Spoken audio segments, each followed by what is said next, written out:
खुलुमबाय प्रेज द लर्ड गड ब्लेस यू ऑल नोंथांमोन साफ्रोमजोंबो इसोरनि आशीर्वादा अरायबो थाफ्लायथों आरो नोंथांमोन साफ्रोमनोबो आंनि गोसो गोरबोनिफ्राय अननाय सिबिनायखौ जासिहरबाय आरो आंनि बे बर' बाइबेल प्रफेसि इउटिउब चेनेलाव नोंथांमोन साफ्रोमखौबो आङो बरायनानै लाबाय। दिनै आङो मोनसे बिषय बे बिषयखौ लादों बोसोन बिजाबनि 18 अध्याय टेस्ट पदनि बे पदाव मा बुंदों जों फरायनानै नायनि। हावरिया मानसिया गुरैयै खावलायनाङो नाथाय धोनि मानसिया गोरायै बुंफिनो। बे बाथ्रानि सायाव जों एनालाइज खालामगोन आरो नोंथांमोनजों लोगोसे आङो बेखौ शेयार खालामगोन। थ' बिदिबा नोंथांमोना भिडिअखौ नायलांदो। बे बोसोनखौ बाइबेलाव मानो लिरदों आरो जोंनि मोगथां मुलुगाव बेबायदि मार नामा जोङो नायनि बिजिरनानै।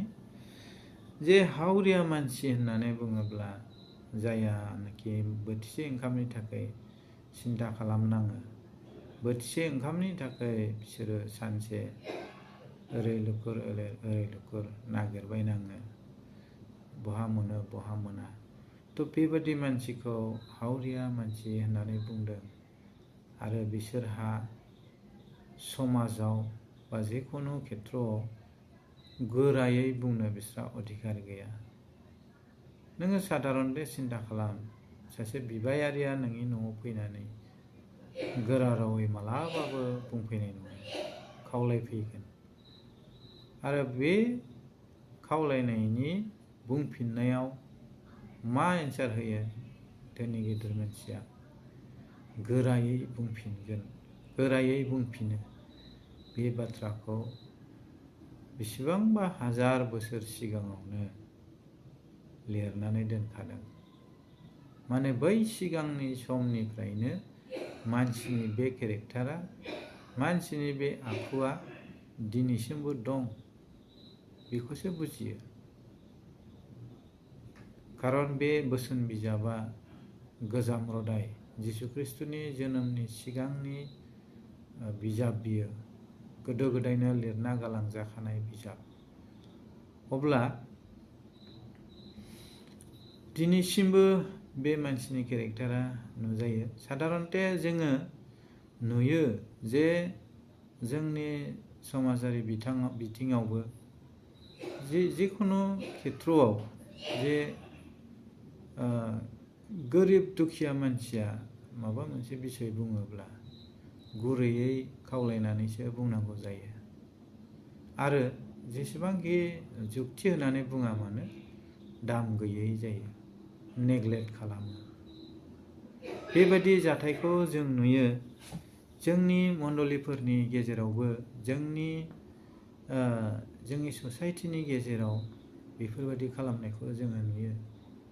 नाथाय जोंनि गिर्जाफ्रावथ' बिनायफ्राव जों खोनायो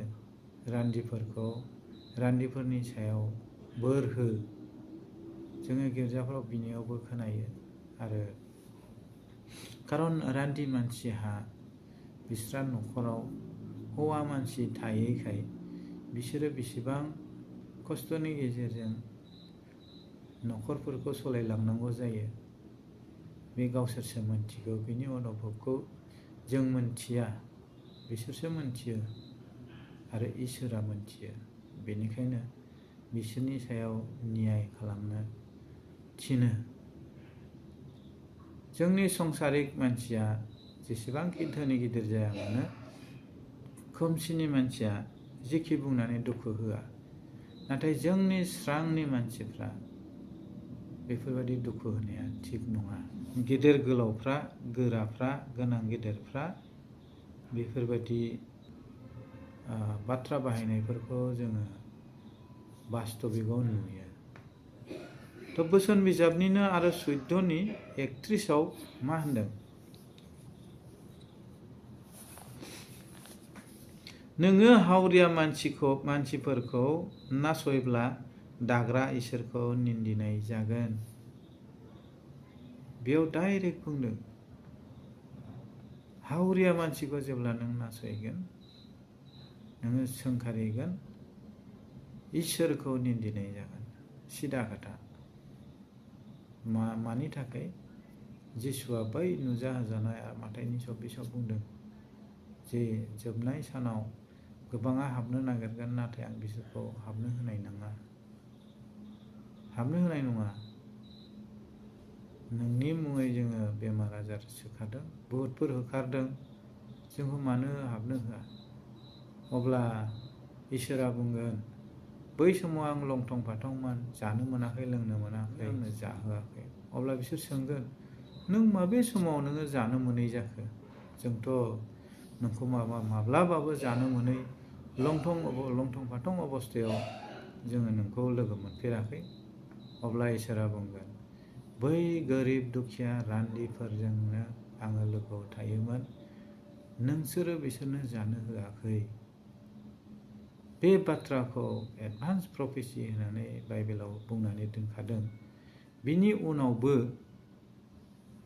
जोंनि धोनि गेदेरफ्रा, आयेन गोरोंफ्रा, रान्दिनि थाखाय आलदा आयेन, आरो जायफ्रा गेदेर गोलाव थाखा फैसा धोन दौलत गोनां बिसोरनि थाखाय आलदा आयेन। रान्दि मानसिनिफ्राय लिरनाय लानो हायो जे आं दिनैनिफ्राय बेखौ खालामा, बेखौ मावा। धोनि गिदिरनिफ्राय मानो लिरना लानो हाया? सासे दुखिया दरिद्र मानसिया लिंहरब्ला नों मानो थांनो हाया? धोनि गेदेरा लिंस्लाबा सायावनो नों मानो खारनानै बेयाव थाङो? बाइबेला गासैखौबो समान नायनो थिनदों। न्याय, मोखां नायनाया पाप होननानै बुंदों।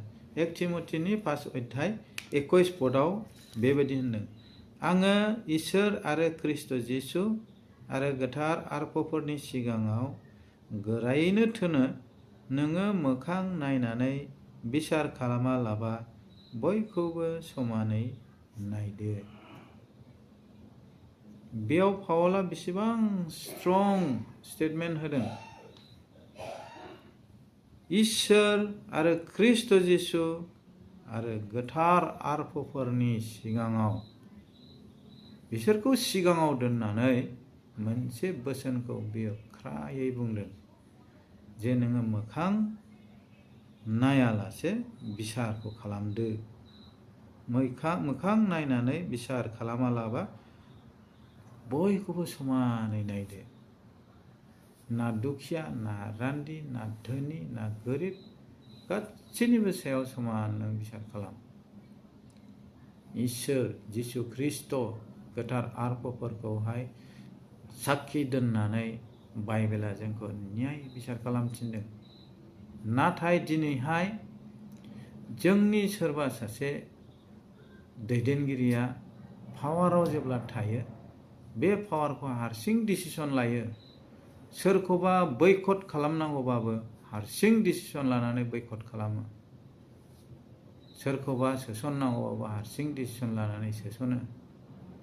सोरनोबा बहाबा थांनायनि सुबिदा खालामनांगौब्ला बेयो हारसिं डिसिसन लानानै हरनो हायो, आरो सोरनोबा हरालासिनो थायो। बे मा रखम बिलाइ? माबादि मोखां नायनानै, मोखां नायालासिनो समानै मावनाय जादों नामा बियो? आरो मोनसे खोथाबाव, ख्रिस्ट'नियाव अनज्लायग्राफोर, जोंनि सोरबा सोरबा दैदेनगिरिफ्रा,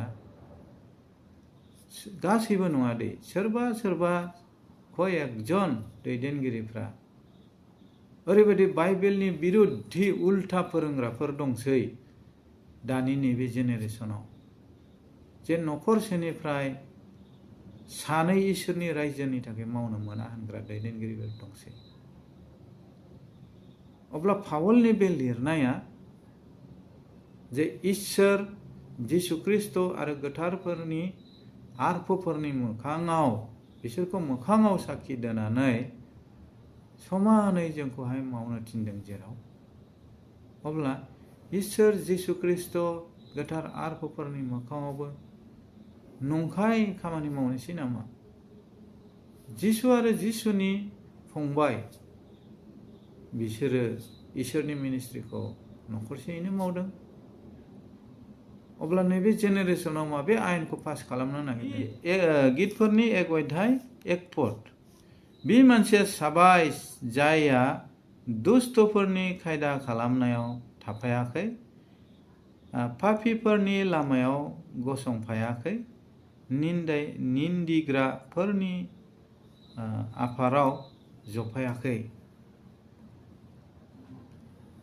जेब्लानाखि बेफोरबादि बाइबेलनि बिरुद्धि आयेन पास खालामग्रा दैदेनगिरिफोरनि आन्दाराव थागोन, दायाव खोख्लैजाफागोन। मानो? निन्दिग्राफोरनि आफादाव, बेबायदि आफादाव बिनिफ्राय खारग'नो थिनदों आरो बे मानसिखौ साबायस होनदों। मानोना दानि दिनाव इसोरनि बाख्रिनिफ्राय जोङो खावनाय जायो 10 अंश होआब्ला। मानोना जोंनि बे मा खोथा जालायखो? बेबो बाइबेलनि खोथा। जोंनि मासे मास इनकाम खालामनायनिफ्राय जोङो जेब्लानाखि 10 अंश होआ खामायनायनिफ्राय, अब्लानो जोङो इसोरनि बाख्रिनिफ्राय खावनाय बायदि जायो।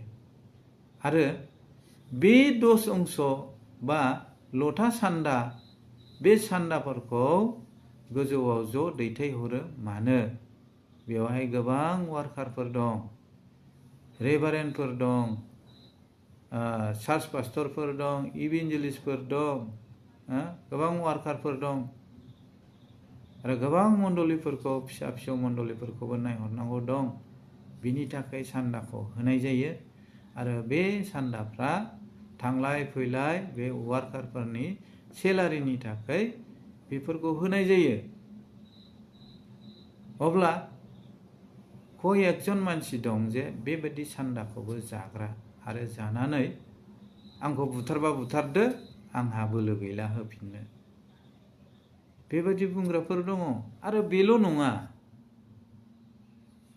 नङा, गिर्जानि हाखौबो फाननानै जाखोमाग्रा दंसै। अब्ला बे इसोरनि रायजोनि थाखाय मावनाय जाखो ना मा जाखो बेलाय? बेनिखायनो इसोरा मोनथिगौखाय सिगाङावनो बाइबेलाव लिरना दोनदों, बे मानसिया साबायस, दुष्टफोरनि खायदा खालामनायाव थाफायाखै। बेनिखायनो ख्रिस्टियानियाव अनज्लायग्राफोर सोरबा जुदि बे भिडिअखौ नायफ्रांदोंब्ला नैबेफोरबायदि ग्रुपनिफ्राय खारग'। डाइरेक्ट बेवहाय बुंदों, साबायस होनदों, पापीफोरनि लामायाव गसंफायाखै। बे जुदासनि लाइनाव थार। मानि थाखाय फानदों हाफोरखौ? सोङोब्ला गाज्रि मोनो, बिसारु जायो। बेनिखायनो खारग'नो थिनदों। पावलनि समानै समान नोजोरै नायनो थिननाय, बिसार खालामनो थिननाय खोथाया बहा थांखो? बाइबेलनि थिननाया बहा थांखो? गासैबो बाइबेलनि बिरुद्धि जाजोबो।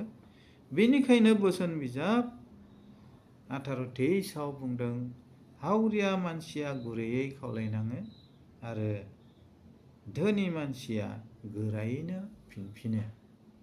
बेनिखायनो जायनि आखायाव पावार दं बेयो गोरायैनो फिनफिनो आरो जायनि आखायाव पावार गैया, हावरिया मानसि, बियो खावलायनाङो।